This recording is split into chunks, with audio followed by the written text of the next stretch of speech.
Shalom à tous nos auditeurs. Une grande question dans la paracha de Korach. Nous voyons Korach qui se révolte.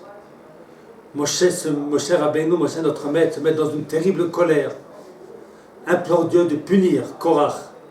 Punition exemplaire. Que la terre s'ouvre pour l'avaler. Et c'est ce qui se passe. Et puis tout de suite après, le peuple juif tout entier n'a pas compris la leçon.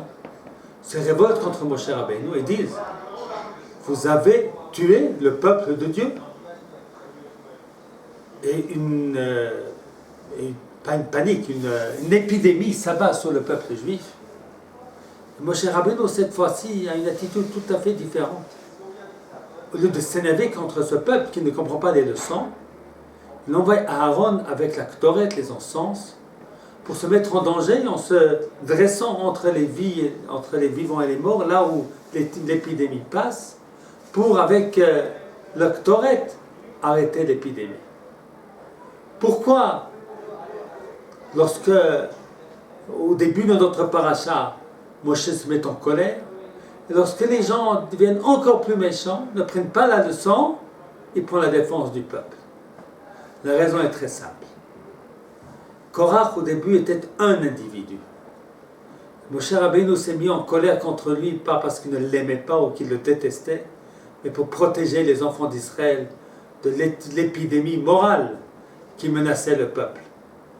S'il n'arrêtait pas Korach, eh bien, la révolte contre Hachem allait continuer.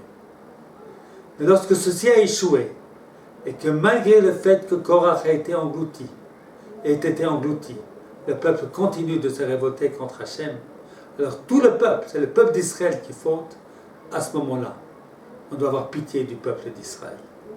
On ne peut pas se mettre en colère. On doit tout faire pour le défendre et pour le sauver.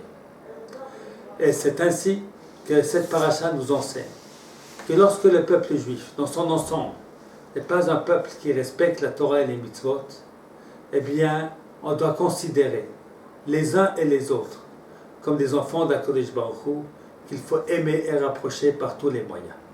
Shabbat Shalom à tous nos auditeurs.